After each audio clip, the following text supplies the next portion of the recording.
Intermediate 2వ సంవత్సరంలో గద్య భాగంలోని 2వ పాఠము అర్థ విపరిణామం. ఈ పాఠ్యాంశాన్ని గురించి ఈ వీడియోలో మనం తెలుసుకుందాము. అర్థ విపరిణామం దీన్ని రచించిన వారు స్ఫూర్తిశ్రీ. శాస్త్ర గ్రంథాలను సరళతరం చేసి తెలుగు జాతికి అందించిన ప్రముఖులు స్ఫూర్తిశ్రీ. స్ఫూర్తిశ్రీ అనేది కలం పేరు. వీరి అసలు పేరు తోకల భాస్కర్రావు. వీరు జనవరి 5, 1928 తేదీన కాకినాడలో జన్మించారు. తల్లిదండ్రులు వీరాయమ్మ, బుచ్చిరాజు. కాకినాడలోని పిఠాపురం రాజావారి విద్యా సంస్థల్లో పాఠశాల, కళాశాల విద్యను పూర్తి చేశారు. ఆంధ్ర విశ్వవిద్యాలయం నుంచి BA ఆనర్స్ పట్టాను పొందారు. 1953లో స్ఫూర్తిశ్రీ గుంటూరు AC కళాశాలలో తెలుగు అధ్యాపకులుగా చేరారు. 1988లో పదవీ విరమణ పొందారు. 1960 దశకంలో అందుబాటులో ఉన్న భాష, వ్యాకరణం వంటి శాస్త్ర గ్రంథాలేవి విద్యార్థులకు కొరుకుడు పడేవి కావు. అధ్యాపకులుగా స్ఫూర్తిశ్రీ ఆ విషయాన్ని గమనించారు. ఆయా శాస్త్ర గ్రంథాలన్నీ విద్యార్థులకు, ఉపాధ్యాయులకు సులభంగా అర్థమయ్యేలా అందుబాటులోనికి తీసుకురావాలనుకున్నారు. అందులో భాగంగా అనేక గ్రంథాలను ప్రకటించారు. స్ఫూర్తిశ్రీ రచనల్లో ముఖ్యమైనవి భోజుడి సరస్వతి కంఠాభరణానికి తెలుగు వ్యాఖ్యానం, ఇది 3 భాగాలు. రెండవది జయదేవుడి చంద్రాలోక సమున్మేషణానికి తెలుగులో అర్థ వివరణ. మూడవది ఔచిత్య ప్రస్థానము చారిత్రక సమీక్ష, ఇది క్షేమేంద్రుని ఔచిత్య సిద్ధాంతాన్ని వివరించే గ్రంథము. నాలుగవది బాల ప్రౌఢ వ్యాకరణాల వ్యాఖ్య. ఐదవది భాషా చరిత్ర. ఈ శాస్త్ర గ్రంథాలు కాక ఆరవది స్ఫూర్తిశ్రీ వ్యాసావళి పేరుతో సాహిత్య వ్యాసాలు 2 భాగాలుగా వెలువడ్డాయి. స్ఫూర్తిశ్రీ బహుముఖీన ప్రజ్ఞకు ఈ రచనలు నిలుటద్దాలు. ఆ రోజుల్లో వీరి గ్రంథాలు చదవకుండా ఉన్నత విద్యావంతులైన వారు ఉభయ తెలుగు రాష్ట్రాల్లోనూ ఉండరంటే అతిశయోక్తి కాదు. తెలుగు భాషకు, తెలుగు జాతికి ఇంతటి మహత్తర సేవలు అందించిన స్ఫూర్తిశ్రీ నవంబర్ 19, 2017 తేదీన దివంగతులయ్యారు. ప్రస్తుత పాఠ్యభాగం అర్థ విపరిణామం స్ఫూర్తిశ్రీ రచించిన తెలుగు భాష చరిత్రలోని అర్థ ప్రకరణం నుంచి గ్రహించబడింది. అర్థ విపరిణామం అంటే అర్థాలలోని మార్పు అని అర్థం. పదాల అర్థాలలో మార్పులు ఎందుకు జరుగుతున్నాయి, ఏ విధంగా జరుగుతున్నాయి అనే విషయాలు ఈ పాఠ్యభాగం ద్వారా విద్యార్థులు గ్రహించగలరు. ఎన్నో ఆసక్తికరమైన విషయాలు అందించడం ద్వారా విద్యార్థులకు మాతృభాష పట్ల ఆసక్తిని, అవగాహనను మరికొంత పెంచడం ఈ పాఠ్యభాగం ఉద్దేశం. ఇక పాఠ్యభాగంలోకి వెళ్ళినట్లయితే వాగార్థ సంపృక్తౌ వాగార్థ ప్రతిపత్తయే జగతః పితరౌ వందే పార్వతీ పరమేశ్వరౌ అని కాళిదాసు పార్వతీ పరమేశ్వర్లను సంభావించెను. వాగార్థములు ఒకదాన్ని ఒకటి విడిచి ఉండవు. వాక్కు లేనిచో అర్థం అభివ్యక్తము కాదు. అర్థం లేని ధ్వనిని శబ్దమని అనరు. అర్థయుక్తమైన ధ్వని సమూహమునే శబ్దమని అందురు. వృద్ధ వ్యవహారము, ప్రసిద్ధార్థ పద సాన్నిధ్యము, ఆప్తోపదేశము మున్నగునవి అర్థగ్రహణమునకు సాధనములై పనిచేయును. మాటలాడుటలో వక్త సౌలభ్యము అపేక్షించున్నట్లే వినుటలో శ్రోతయు లాఘవమును అపేక్షించును. ఈ లాఘవాకాంక్ష శాబ్దిక విపరిణామం నందువలే ఆర్థిక విపరిణామం నందును అధికంగా పనిచేయును. ఒక శబ్దము విని దానిని తప్పుగా అర్థం చేసుకొనుట సంభవించవచ్చును. ఒక్కొక్కప్పుడు అనవధాతల వలన సామ్యము గల మరే పదము యొక్క అర్థమును దీనికి పట్టించుట జరగవచ్చును. అటుగాక అవసరమును బట్టి ఒక పదమును విస్తృత అర్థంలోనూ సంకుచిత అర్థంలోనూ ఉపయోగించుటయో జరుగుచుండును. ఈ విధంగా భిన్న భిన్నములకు కారణములు అర్థములలో భిన్న భిన్నములైన మార్పులను గొనితెచ్చును. వానిలో కొన్నింటిని ప్రయోగ వైరల్యమును బట్టి పరిహరించినను కొన్నింటిని ప్రామాణికములుగా అంగీకరింపక తప్పదు. భాషాశాస్త్రజ్ఞుల ఈ మార్పులను 5 విధములుగా నిరూపించిరి. అవి: మొదటిది అర్థ సంకోచము. అర్థ సంకోచము సామాన్యార్థం బోధించే శబ్దము క్రమక్రమంగా సంకుచితత్వము నొంది కేవలము విశేషమునే బోధించుట అప్పుడప్పుడు కనిపించును. చీర అను శబ్దమునకు వస్త్రము అని మాత్రమే అర్థము. ప్రారంభ కాలంలో ఉన్నది.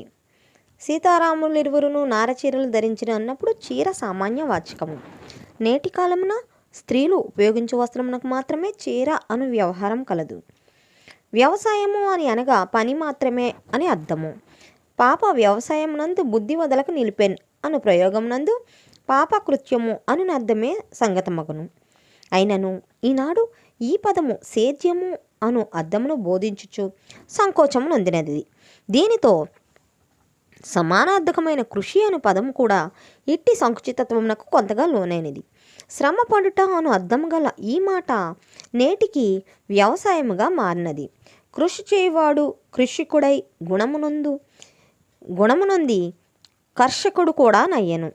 ప్రయత్నము అను అర్థం గల ఉద్యోగము అను పదము ఆంగ్లంలోని జాబ్ అను పదముతో సమానమైనది. ఉద్యోగ పర్వం నాటి ఉద్యోగము నేటి వ్యవహారమున పొరపాటునకైనను కనిపించటలేదు. ఇక్కడ అర్థం అనేది కాలక్రమేణా సంకోచంగా మారిపోతుంది. ఒకప్పుడు నార చీరలు అని శ్రీరాములు సీతాదేవి కట్టారు అనే విషయం మనకి చెప్పడం జరిగింది. కానీ ఇప్పుడు చీర అనే పదాన్ని తీసుకున్నట్లయితే కేవలం స్త్రీలు ఉపయోగించేటువంటి వస్త్రం అని మాత్రమే అర్థం ఉంది. అలాగే వ్యవసాయం చేసే వాళ్ళని కృషి వలుడు ఇలా అనేవారు. కానీ ఈ రోజుల్లో వ్యవసాయం చేసేవారిని అలా అంటలేదు. అలాగే చూడండి, ఉద్యోగం అనే పదానికి జాబ్ అనే ఇంగ్లీష్ పదం తెలుగులోకి వచ్చేసింది. అది కలిసిపోయి ఉద్యోగం అనే పదం మానేసి జాబ్ అనే పదం సంకుచితత్వం కింద మారిపోయిందనమాట. రెండవది అర్థ వ్యాకోచము. వ్యుత్పత్తిని బట్టి ఒక అర్థమున ఏర్పడిన పదము విస్తృతంగా ఉపయోగింపబట్ట కూడా కలదు. తైలము అనే పదమునకు తిలల నుండి తీయబడినది అని అర్థము.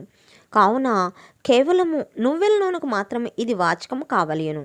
కానీ మందార తైలము, భృంగామలక తైలము, మాష తైలము మున్నగవాని యందు తైలము విశేషార్థ బోధకత్వమును కోల్పోయినది.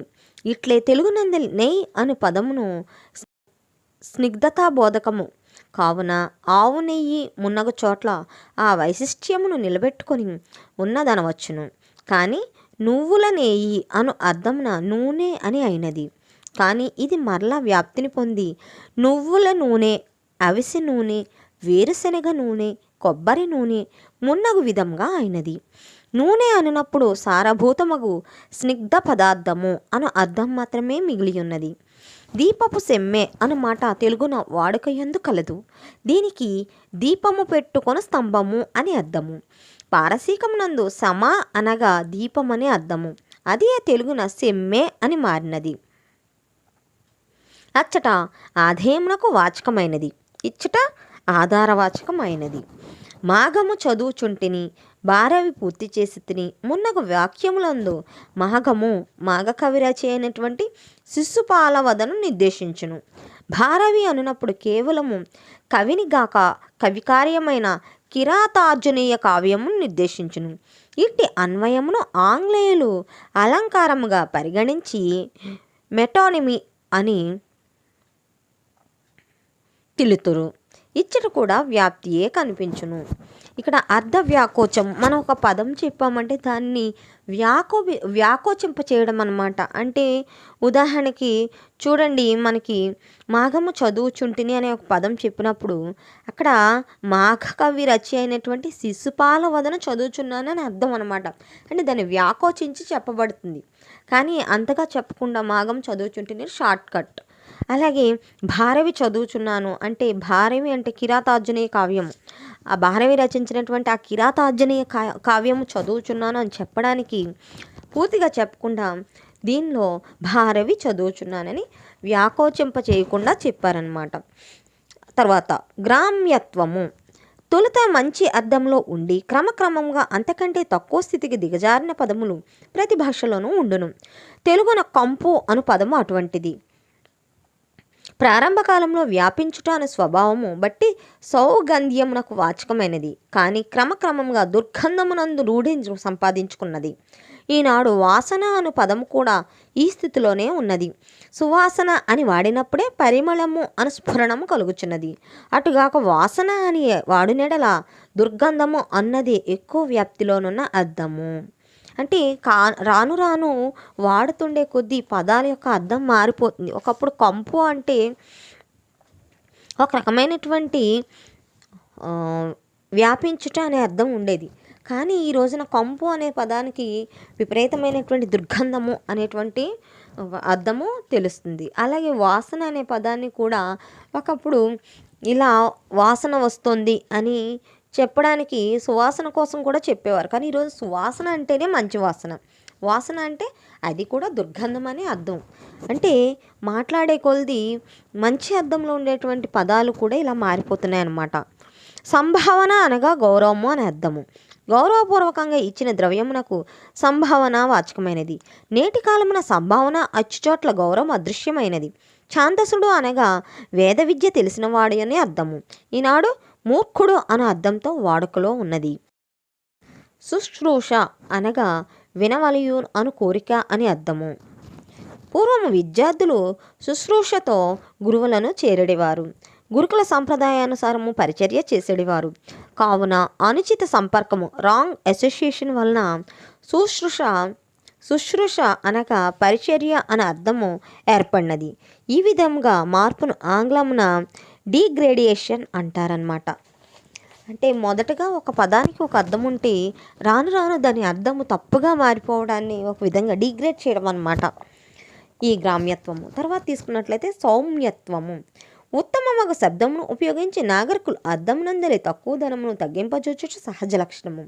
ఒక విధముగా సౌకుమార్యము నాగరికుల చేతలయందును భాషయందును కనిపించును. చచ్చెను అని చెప్పుటకు బదులుగా పరమపదించెను, పంచత్వము నొందెను, స్వర్గమును అలంకరించెను, శివైక్యము నొందెను మున్నగు విధములుగా పలుకుట సౌమ్యత్వము. బియ్యము అయిపోయినవి అని చెప్పుటకు బదులుగా నిండుకున్నవి అనియు, దీపము ఆరిపోయినది అనుటకు బదులుగా కొండ ఎక్కినది అనియు, నల్లపూసలు తెగిపోయినవి అనుటకు బదులుగా పెరిగినవి అనియు పలికి అమంగళ నిరాశము గావించుట ఆచారము. ఎక్కడికైనా వెళ్తున్నప్పుడు వత్తును అని కాక వెళ్ళి వత్తును అని కానీ అనుట ఈ విధమైనటువంటి మనస్తత్వమును నిరూపించును. ఈ విధముగా మనస్తత్వమునే నిరూపించును. ఇక్కడ సౌమ్యత్వము కొన్ని పదాలు చెప్పేటప్పుడు నెగిటివ్ థింకింగ్ అంటే నిరాశం కలిగించకుండా ఉండే విధంగా చెప్పాలన్నమాట. ఉదాహరణకి బియ్యం అయిపోయినాయి అని చెప్పకూడదు మనం. బియ్యము నిండుకున్నవి, అలాగే దీపం ఆరిపోయింది అని చెప్తే అది నెగిటివ్ ఫీలింగ్ వస్తుందన్నమాట. అందుకని దీపము కొండెక్కినది, అలాగే నల్లపూసలు తెగిపోయినవి అని చెప్పకుండా నల్లపూసలు తెగిపోయినవి అని చెప్తే అది నిరాశను కలిగిస్తుంది కాబట్టి నల్లపూసలు పెరిగినవి ఇలా సౌమ్యత్వంగా చెప్పడం అన్నమాట. పాకివాడు అనే పదమును తెలుగున విచిత్రమైనది. పాక్ అనగా ఉర్దూ భాషలో పవిత్రమైన అని అర్థము. దానిపైన తచ్చబము చేరి పవిత్రమైన వాడు అని కానీ పవిత్రము చెయ్యువాడు అని కానీ అర్థమగనట్లు పాకివాడు అని పదం ఏర్పడినది. హిందీలో కూడా ఈ విధముగా చరిత్రయే ఇచ్చట కనిపించును. పాకివాడు అనుటకు మహితర అను పదము కలదు. ఇది మహత్తర శబ్దభావము. దీనికి చాలా గొప్పవాడని అర్థము. వృత్తిలోని నైత్యమును బట్టి ఇట్టి సామ్యత్వం తగ్గించునని ఊహ ఏమో. దేవతలకు ఇష్టడు అనే అర్థము గల దేవానాం ప్రియ అను శబ్దమును బట్టి వట్టి మూర్ఖుడు అనే అర్థమును బోధించును. పైకి చూచినప్పుడు గొప్పగా కనిపించును. విపరీతార్థమునిచ్చు ఈ పదములు కూడా సౌమ్యార్థమునకే సాక్ష్యములు. అగస్త్య భ్రాత అనున్నప్పుడు అగస్త్యుడు మహాతపస్వి కావున అతని సోదరుడు అంతటి వాడే అయ్యుండునని అనిపించును. కానీ అగస్త్య భ్రాత అనగా మూర్ఖుడు అని అర్థము. ఈ విధముగా సౌమ్యత్వమును ఆంగ్లమున యుపోమిజం అని అందురు. ఇక్కడ ఒకప్పుడు అగస్త్య భ్రాత అంటే పేరు తెలియని వారిని అగస్త్య భ్రాత అని పిలిచేవారు. కానీ ఈ రోజుల్లో అగస్త్య భ్రాత అంటే మూర్ఖుడు అని పిలుస్తున్నారు. 5వది సంకేతము. కొందరు కొన్ని సంకేతములను కల్పించుకొని మాట్లాడుకొని చుండరు. ఇట్టి సంకేతములు వృత్తులను బట్టి కులములను బట్టి కూడా ఏర్పడుచుండును. ఒక గుంపు జనము మాట్లాడు సాంకేతికములు రెండవ గుంపు వారికి పూర్తిగా ముసుగు మాటలుగా ఉండును.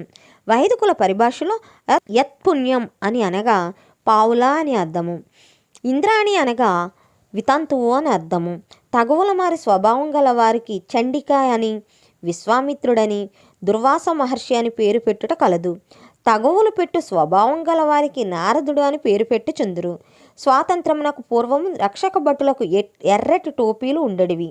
వానిని బట్టి వారికి ఎర్ర అగ్గిపుల్లలు అని పేరుండెడిది. చండశాసనుడైన అధికారికి యముడు అని, మంచివానికి ధర్మరాజు అని పేరు పెట్టుట కలదు. కొన్ని ఎడల తద్విపరీతముగా కూడా వాడుట కనిపించవచ్చును.